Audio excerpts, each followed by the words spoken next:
But Cleveland, not fooled, stayed at home on that one. Jaylen Warren shifted out of the slot. They throw it to him, and the Browns are ready for it. Does it seem like the other teams know what's coming?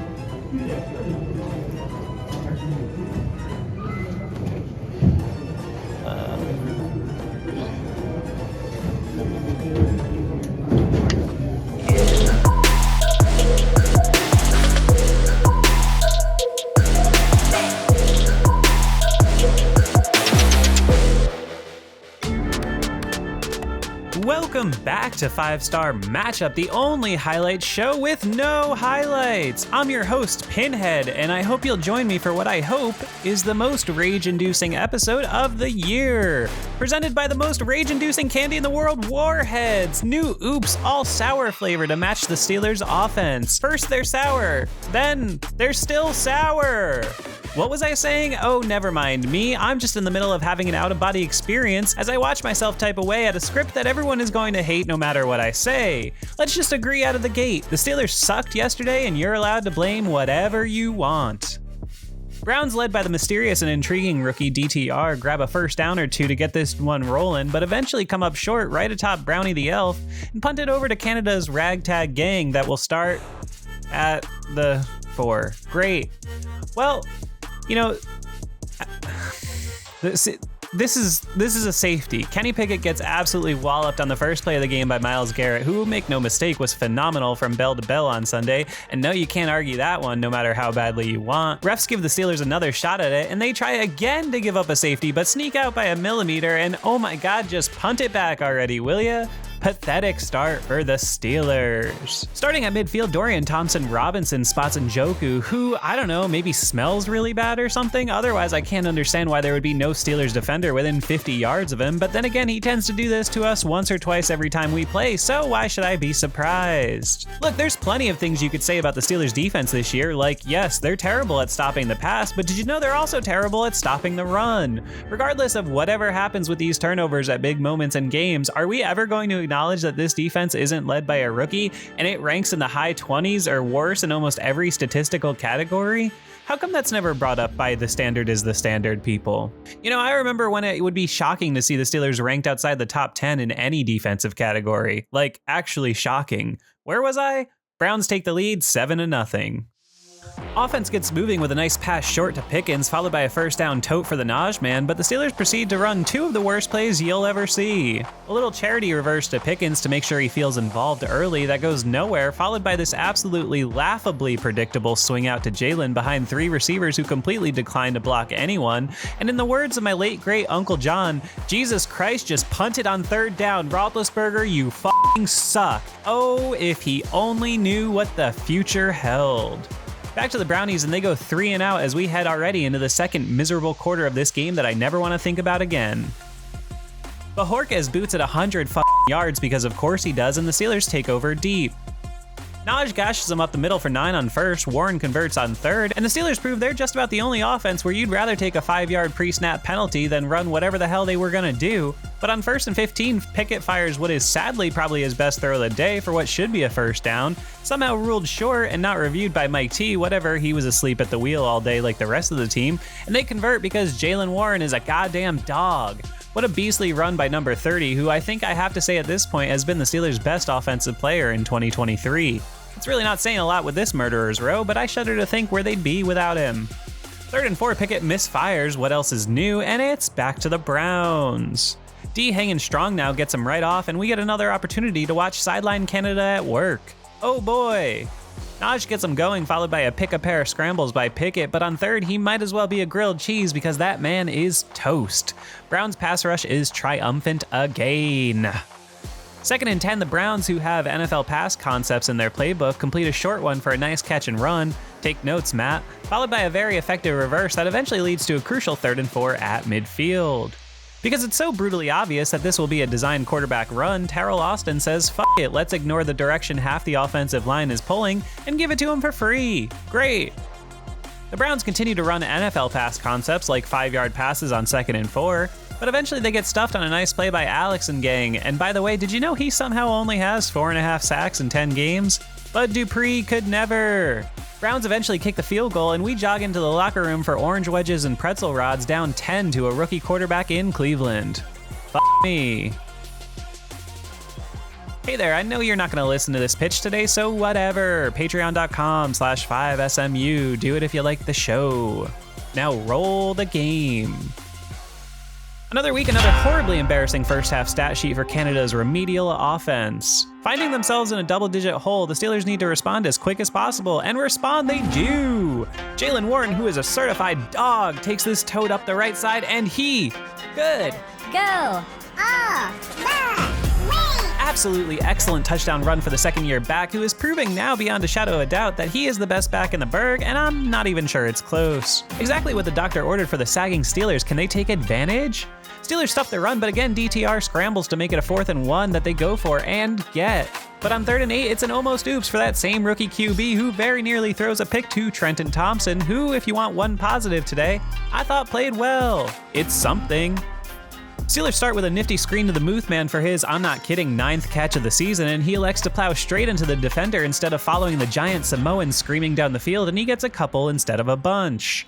Steelers continue to put Najee in the torture rack, first with a run into a brick wall, followed by an obvious kneecapping on 3rd, and it's right back to the sideline for the Steelers' pathetic offense that is giving them no chance to succeed today. Pressure gets to Robinson on 1st, and Pat Peake grabs a nice PBU on 3rd. He continues to play better. And again, the Browns prove they are just as disinterested in trying as the Steelers are in succeeding. 1st and 10, and it's never not an adventure. 10-yard drop for KP somehow gives him zero time to think before the pressure comes, so he scrambles and chucks incomplete to Deontay, who is sadly not 6'5". But on 3rd and 12, he makes an actually good throw at the sticks to AR11, who snags it for a very near first down, kinda in the middle of the field. Steelers sneak on 4th. Pickett is taking a beating this season, by the way. Trubisky almost comes in, but after review, Kenny is fine and stays in the game. Oh, good. Steelers line blocks nobody, and again, Najee Harris is creamed corn in the backfield for this ferocious front.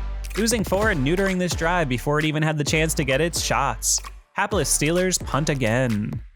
Pay attention to this sequence. Browns take over in Steelers territory, and the Steelers defense forces a 3 and out, but a personal foul keeps the drive alive. Thanks to some spectacular individual play, first by Cam, then Big E, leads to a 3rd and long for the Brownies and what should be the 5-star play of the game. Robinson's pass is popped up into the air and picked by slot corner extraordinaire and bedjet owner Chandon Sullivan for what should be a game-altering interception. Instead, the Steelers literally get 2 yards and punt it back again. Absolute dogshit punt by Press the Thin gives the Browns the ball at the Steelers' 45, and yet again the Steelers force a 3 and out. Ladies and gentlemen, there is only so much you can ask your defense to do. Into the 4th and final stanza now, and you and I both know that's when young KP and the Steelers offense, like Peter Frampton, comes alive. 3rd and 13 is desperation time, so of course we just throw it to Jay and hope for the best, and what do you know? It's another unbelievable first down for the best player in the Steelers offense. 3rd and 4 here, and actually a nice play by Pickett, who's a millisecond away from taking a strip sack, instead dishing it out to DJ for a first. Nicely done. 2nd and 9, back to the ground game, and Jaylen Warren is simply undeniable. That DB had a family. Jay Warren just taking lives out there on the field, almost Chris Conti-ing someone on his way to another insane first down. What a beast. Yet again, another tote for 10 plus for Jay, this time up the gut, and you better put on your black and gold gimp suit because the Steelers' pain-inducing offense has entered the horror zone. Time to win the game on offense. A touchdown here totally flips the momentum and pressure onto the Browns' offense, which hasn't done shit in a quarter plus. So of course, what does Canada's offense do? They immediately lose 12 on a stuff and a sack. But the Naj breaks one for 17 to make the field goal closer. And I just gotta stop this down for a second and ask, how many coaches in the league do you think go for this on 4th and 5? Considering your defense has been playing great all day and the Browns' worst case would be starting at their own 10, I bet a lot of coaches roll the dice here. This was absolutely the drive for the Steelers to win the game. Instead, they can't get it done and take the consolation kick to tie the game at 10. Because it's not 1929, eventually someone will score, right? Browns get moving with what looks like a completion, but a penalty knocks them back, and just like the Steelers, they are incapable and unwilling to do anything of note on offense, putting it right back to the Steelers, who take over just shy of the 50. 1st and 10 in 4th quarter, Kenny is rolling and slinging hidden George Pickens for a monumental first at the Browns' 40, and the Steelers are already on the cusp of the Boz's range. Right? Special report, what is happening? RIP Rosalind Carter, but you can't tell me this after the game? Oh no, something just shifted in the space-time continuum, I can feel it. With their heavy, grief-stricken hearts, the Steelers' perennially terrible offense goes backwards. You know, I wish Matt Canada had been a one-term offensive coordinator. Go build some habitats for humanity, Matt. Steelers punt away another chance.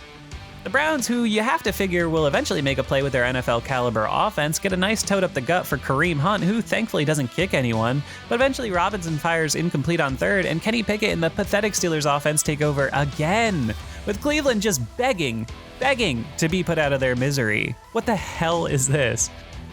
What the is this? Oh, will you go fuck yourself? You know, I tried to give Matt Canada credit. Honestly, the last month, I've really tried.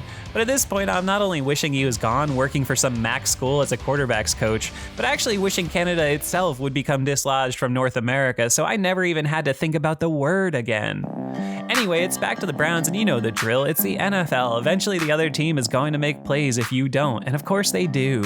Browns drive right down the field with dagger after dagger by their rookie quarterback, and of course they kick a field goal to win an awfully ugly 13-10 game, the likes of which this league has barely seen since the 60s. Look, folks, I know we're gonna scream at each other in the comments, blaming anyone and everyone we can think of, but here's the simple fact. This game was served on a platter for the Steelers to win, even after the 10-0 lead. From the Jaylen Warren touchdown on, this game went as follows for the Steelers offense. 7 yards punt, 7 yards punt, 2 yards punt, 62 yards field goal, 9 yards punt, 0 yards punt, and then the useless 13-yard pass at the end. That means on 5 of 6 possessions in a row, some of which taking place with really advantageous position, the Steelers achieved 25 yards on 20 plays.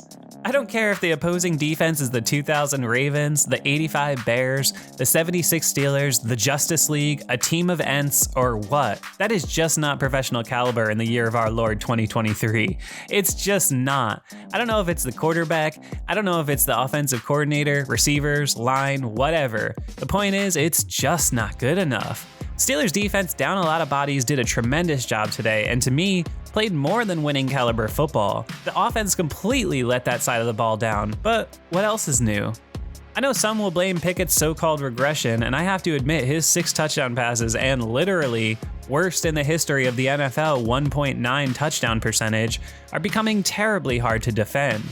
I also know he's not being put in the right place to succeed with Matt Canada at the helm.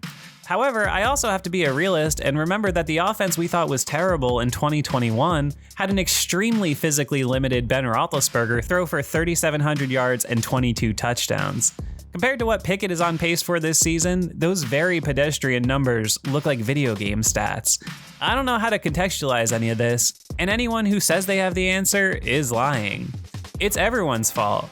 The Steelers just aren't very good, and I don't know if Kenny Pickett is the future. But what I do know is, there's no other alternative besides pressing forward through the rest of this year and seeing where they end up. I think the most likely situation is that they end up winning 9 or 10 games, sneaking into the playoffs, getting knocked out in the first round again.